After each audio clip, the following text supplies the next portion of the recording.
Hello and welcome to another episode of Talking Politics here at The Hindu with me, Nistula Hebbar, where we unpack the news making the headlines in domestic politics.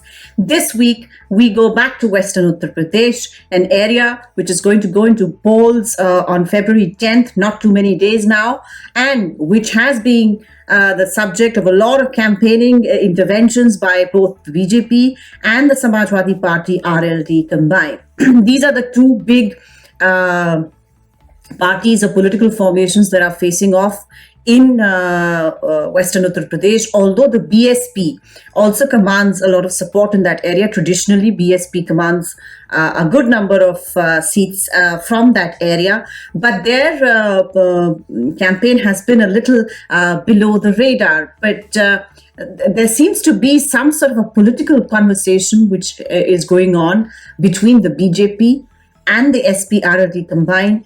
The BJP has been making an all-out effort to woo the Jat community, which the SP-RLD combined, because SP is, please remember, not traditionally very strong in Western Uttar Pradesh, but the RLD has been strong, has commanded the support of the Jat communities there and the peasantry basically, which was disrupted, of course, because of the Muzaffarnagar riots of 2013. What exactly happened last week and what could be the repercussions for elections in Western Uttar Pradesh will be the subject of this week's Talking Politics.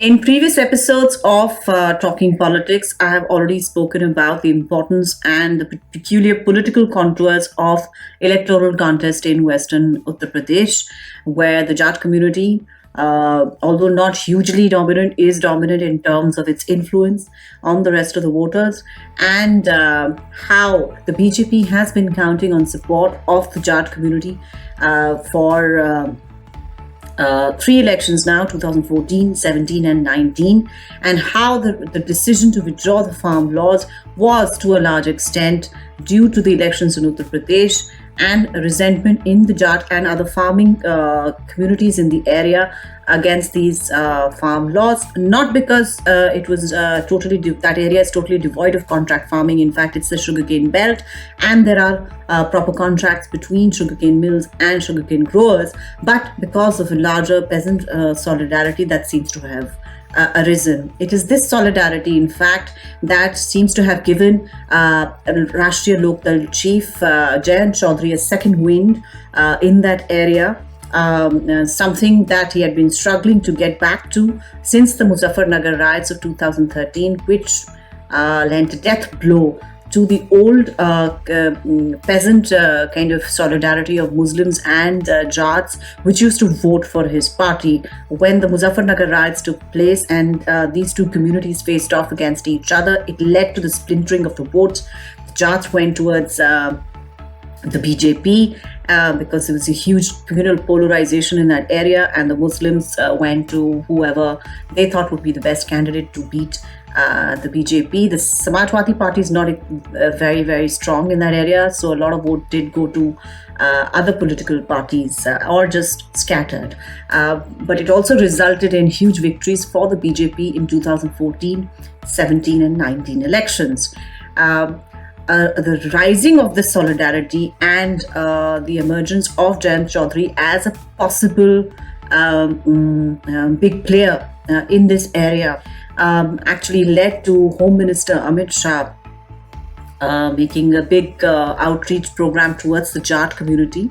Last week, he held a program at BJP MP Pravesh Sahib Singh's residence and called influencers, around 250 influential people among the Jat communities, some of them BJP leaders, to meet with him. He spoke to them about whatever resentment they may have against the BJP. He said, whatever resentment you have against the BJP, you come to my home, I will sort it out for you. The BJP is the only party which has given 3 governors and 2 union ministers to the community. And he said that um, in terms of security, and this was a euphemism towards the events that took place during the Muzaffarnagar riots, is that in terms of security, the Yogi government had done better than the Samajwadi Party in the past. So all of this is the poll rhetoric that has been going out towards the Jat community and Western Uttar Pradesh from Union Minister Amit Shah in his subsequent campaign program. Also, Suraksha is a big issue that he has been flagging. Suraksha means security, and security from Gundaism and retail crime, and in fact communal conflagrations of the kind that happened in Muzaffarnagar in 2013 when the Samajwadi Party was in power. Now, all of this is poll rhetoric, but what he said in terms of Jayant Chaudhary was also extremely interesting. He said that Jayant Chaudhary, he struck a very soft tone, in fact, and he said Jayant Chaudhary has chosen the wrong house in tying up with the Samajwadi Party, and that it is incumbent on the community people, Jat community people, to explain to him where his interests might actually lie. Basically, this soft tone is due to various reasons, of course.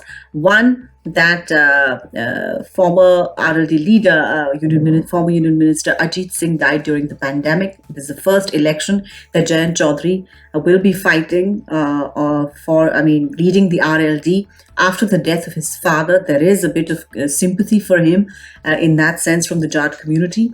Secondly, during the farmers' movement, the 1 year that the farmers' movement took place, Jayant Chaudhary threw his lot in with the protesting farmers and has gained traction among Jat community members and other community members because of this.